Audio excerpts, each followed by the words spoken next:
What's up guys, Kara Corey here, registered dietitian. Welcome back to my channel. If you are not new here, if you are new here, then welcome. I wanted to do this video today because I've had a lot of people ask me so many questions about kind of my road to becoming a registered dietitian, and I have a lot of RD2Bs reaching out to me. So I thought it'd be kind of fun to share with you guys what my path was to becoming a registered dietitian, why I entered the field, how I went about my schooling, and how I got to where I am today.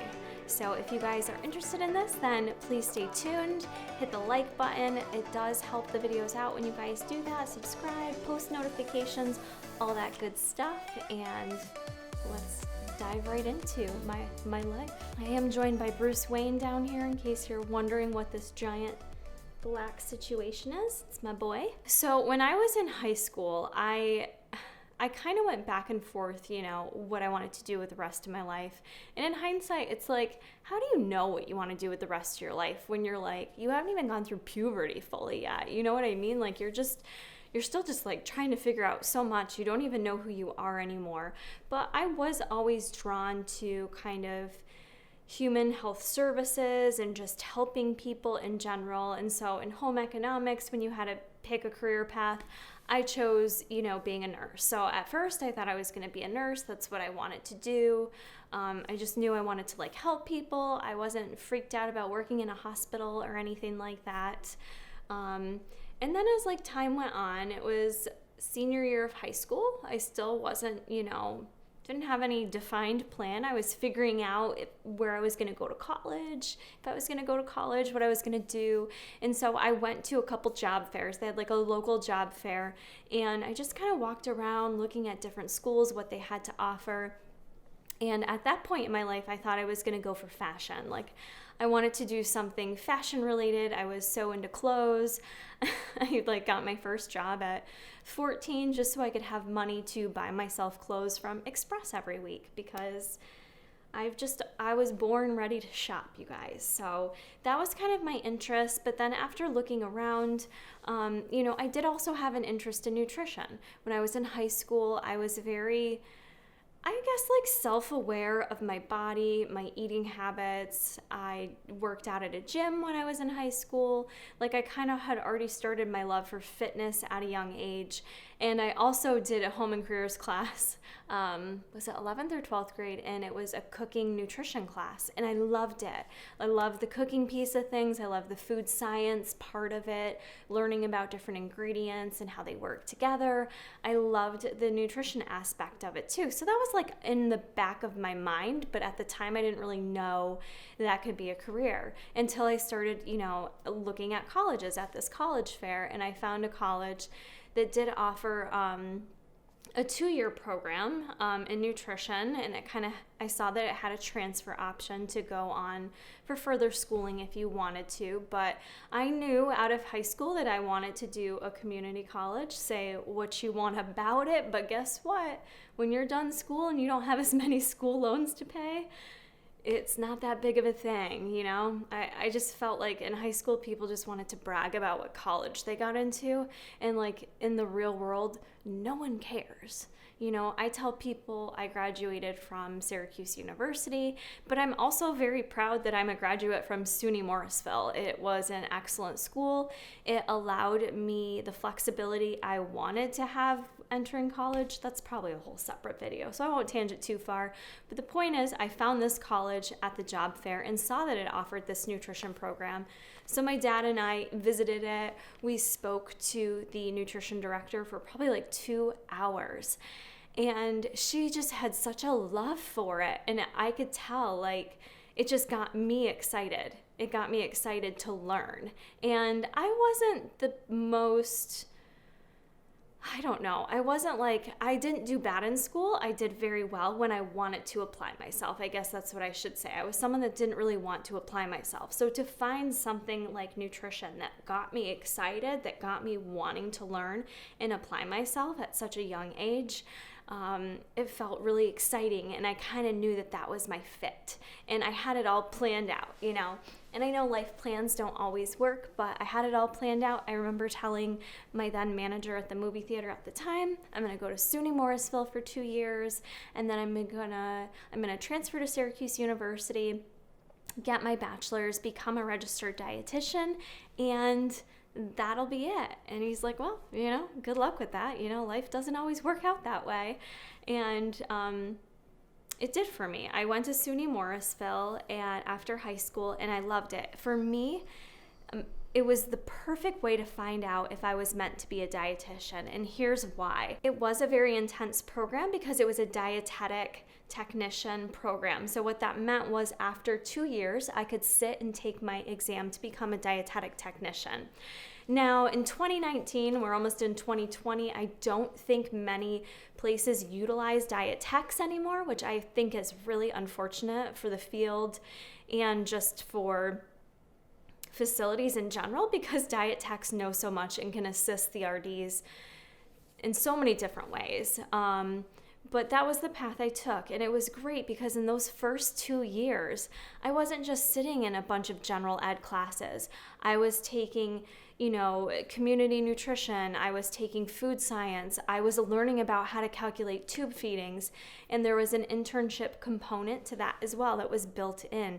So within my first 2 years of college, where I started college at 17. I was 17 to 19 when I went to SUNY Morrisville, so I was just a baby. And we got out there. We went to nursing homes. I worked with geriatric patients for the first time, and we went to community agencies, and I kind of learned what it was like to be in the field. And I learned also at a young age how I needed to be when I'm interning as well. There's a level of maturity that's sometimes lacking, and that's needed, a level of respect for your preceptor and for those who are allowing you to come into their facility and learn from them.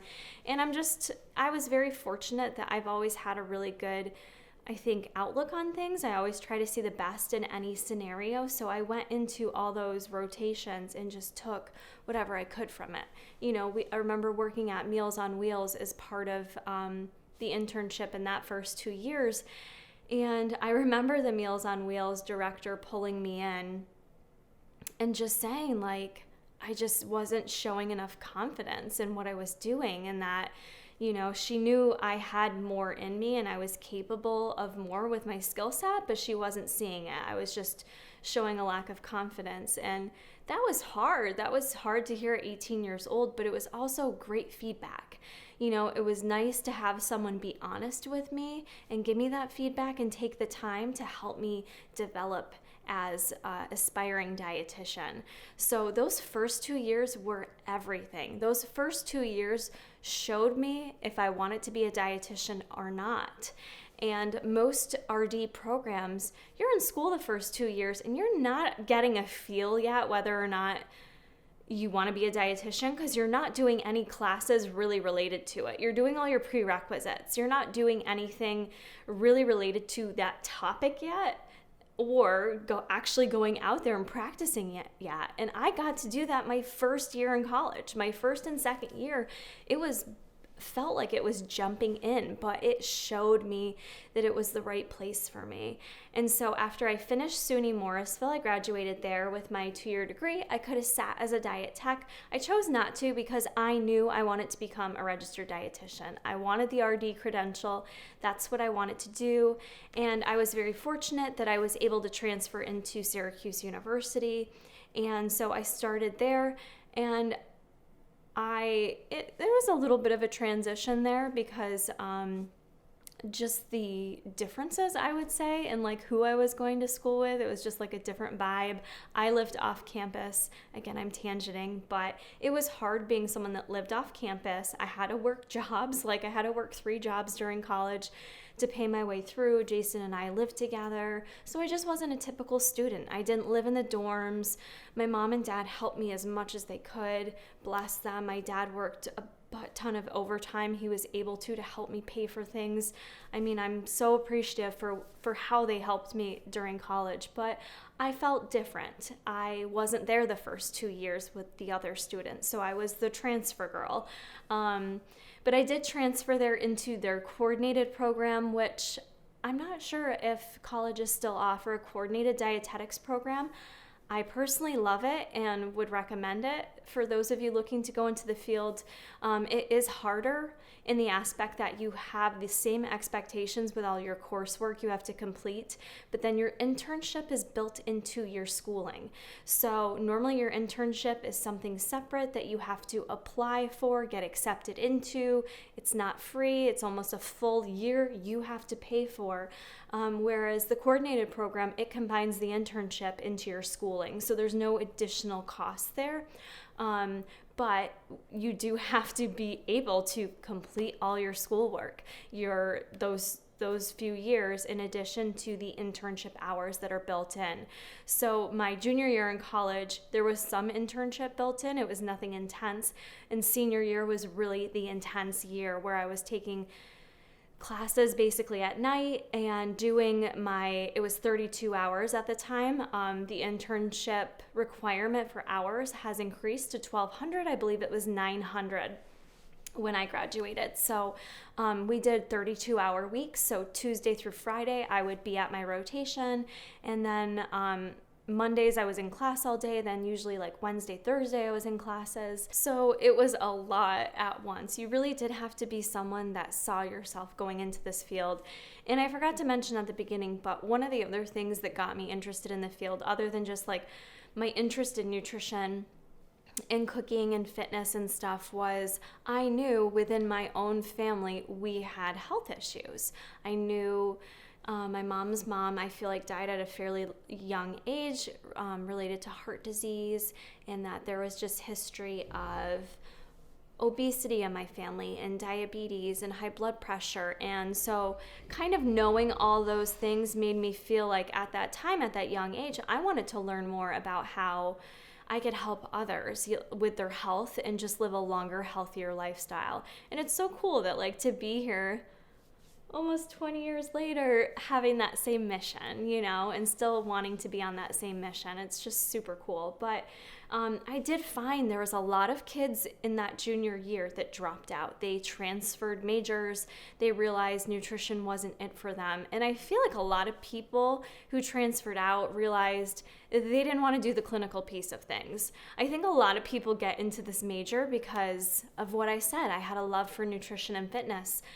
There has to be more to it than that. So I did see a lot of people transfer out that didn't want to be learning how to calculate tube feedings, that didn't want to have to work with geriatrics, that didn't want to learn about renal disease. They wanted to work with eating disorders only, or they wanted to be a sports dietitian. And there's nothing wrong with those things or having those goals, but I think what they found was they didn't want to do all the things we needed to learn and be capable of doing, and all the types of people we had to work with, and you had to be ready to work with all those different medical issues. Some people were just like, nah, not for me. So I did see a lot of people drop out, which was kind of crazy, but so yeah, school was a lot, but the internship was so incredible. And I know it's stressful if you're someone that has to try to get an internship and apply for it. I don't envy you. That's why I do suggest, if there's coordinated programs out there and you feel like you're in a place in your life where you can handle that load all at once the way I was able to, highly recommend. But the internship was something so incredible I'll never forget. Like my senior year of college, those moments are just such amazing moments you'll never get back. It's nearly 1 year of your life that you get all this information. You get to work with all these amazing dietitians, and you get to just I just felt like I was a sponge, and I just soaked up any little great tidbits I could from each and every one of my preceptors in every area I worked in. Even areas I was like, I don't know if I'd ever want to do this. I'd end up leaving there going, yeah, I could totally do that, because there's so many different jobs you can have as a dietitian. It's incredible, and it's really special and amazing how much of a difference we can make in people's lives and in so many different specialties. So my internship, I did the way Syracuse University did it is you did it based upon having an acute care rotation, a community rotation, a long-term rotation, a food service rotation, and what was the last one? It was like an outpatient or specialty.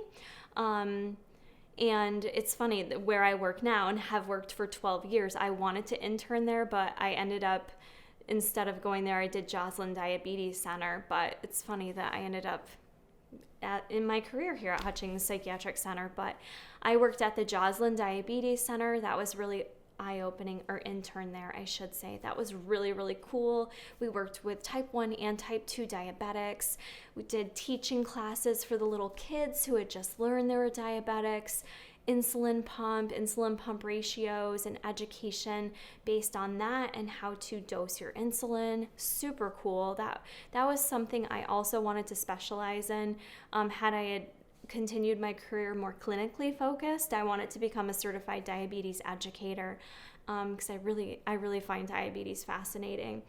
So I did that rotation. I did a hospital acute care rotation. I really loved that. I worked with like 5 or 6 different dietitians there, as well as the administrator. And I really loved working with each and every one of them. They were all so dynamic. I learned something different from each and every one of them. And I particularly liked working with the administrator. It was really cool to see that side of things. And I am more in administration now, so if you're not surprised by that, I really took an interest in the leadership aspect, the supervision, kind of more of the management side of things. And so that was really cool to be able to get that through my internship as well. I worked at a local school district, which was really fun, figuring out the menus, the meal planning, the, school lunch program, the breakfast program. Did so much education, like community education. What else did I do? The community stuff, we went everywhere. We did rescue mission, a lot of like Catholic charities, different places like that, helping to serve those in need and do education with them. I also worked for the WIC program, which I feel like the WIC program gets a bad rap, but that was another place I could see myself work, was the WIC program. If you're not familiar with that, it's women, infants, children, and you help lower income families, those with kids that just don't have the financial support. We would give them like farmers market vouchers that, they would get. I think they get cards now for the money they would get, but we would do like really quick education. Like you only had 10 minutes with the family or with the mom, and you really had to figure out, like quickly, you had to do your assessment right there with them, and then you had to figure out what you were going to focus on to give them for education and make it count, and some people have that school of thought that 10 minutes with someone, you can't make a difference, and I disagree. I feel like any opportunity I can to say the right thing to someone, or maybe say that one thing that gets them to think differently about something, whether it's their health or their diet or their kids' diet, I feel like you can make a difference. I think you're not always going to be able to have 3 sessions with someone to educate them. People can't afford that. So I like to take any opportunity I have. And I don't know, I feel like it was just all such a good experience, the internship was. And like I said, it's the one time you're going to get to work with all these people for free and just kind of focus on how they do their job and their style, and by the end of it you just formulate your own style, which is really cool. Like, we're all so different as dietitians. We all have our own style of how we work with people and how we talk with people and how we motivate them, and that was really a building experience for me to start my career path afterwards. So I completed my internship. I worked at a weight loss camp for that summer. I left Jason alone for the entire summer. I worked at a weight loss camp. That was a whole other experience. I wonder if I should do a video on that.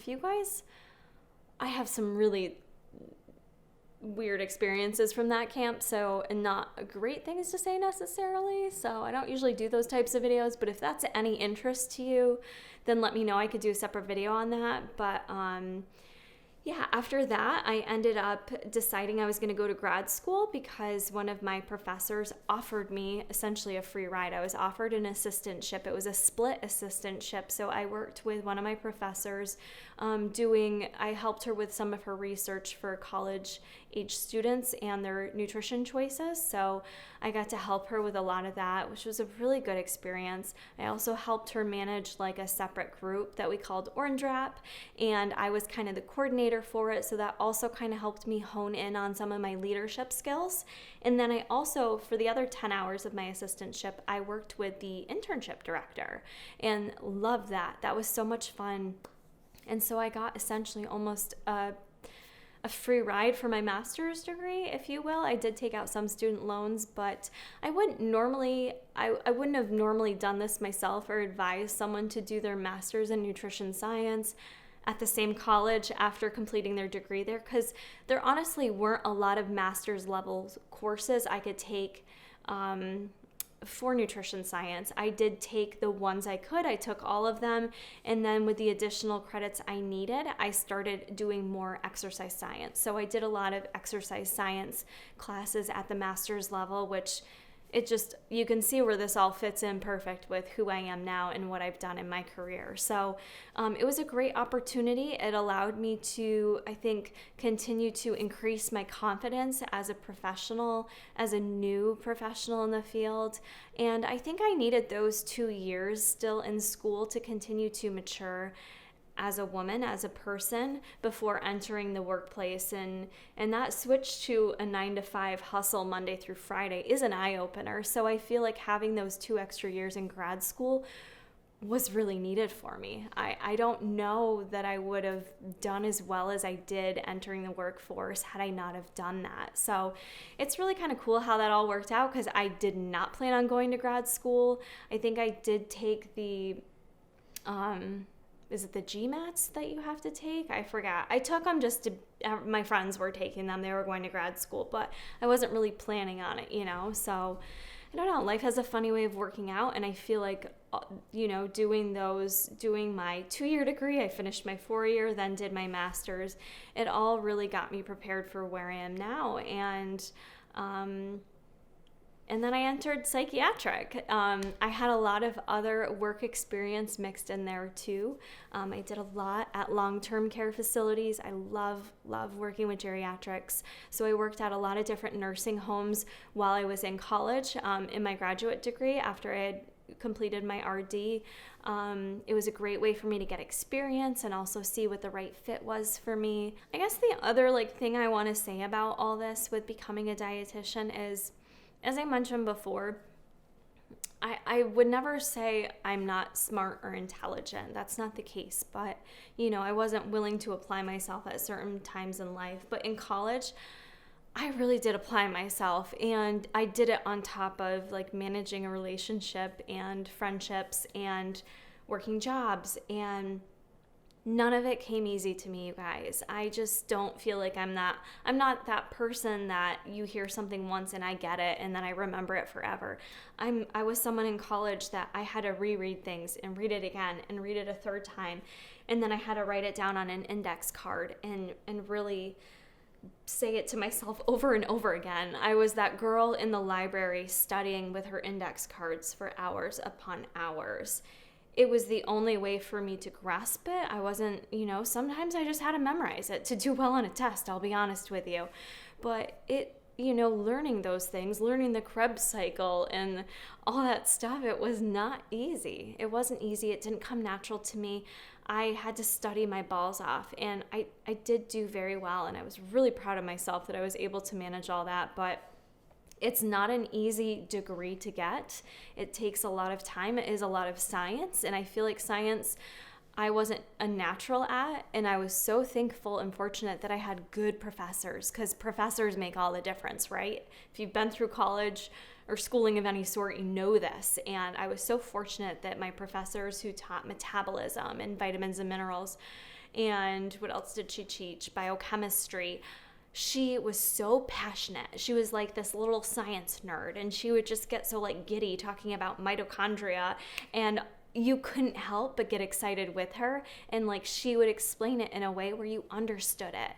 And if I didn't have those good teachers, I don't know if I would have made it through, I'll be honest. I probably would have barely passed, but I think I was really fortunate in that aspect. So I just want to mention that, because if you are someone watching this who's going through school but having a tough time with it, like, that's okay. Just know that you can still be a really good dietitian at the end of the day. And I'm constantly having to refresh myself on things I previously learned, because you can kind of lose it if you don't use it type thing, right? And we are required to continue our education and submit those credits every 5 years.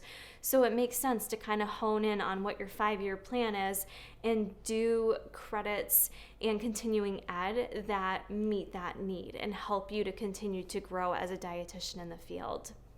So I absolutely love talking about being a registered dietitian. I thought maybe you guys would enjoy this video, a little background on how I got here. There's probably so much more I could say. So if you heard anything you want me to talk more about in another video, then comment that below and share this with anyone who you think would be interested in it. If you know those aspiring RDs out there or other dietitians who might enjoy, then please share it. I hope you guys enjoyed this video, and if anything, just got to learn a little bit more about me and my love for this field. So always enjoy hanging out with you guys, and I'll see you in the next one. Bye.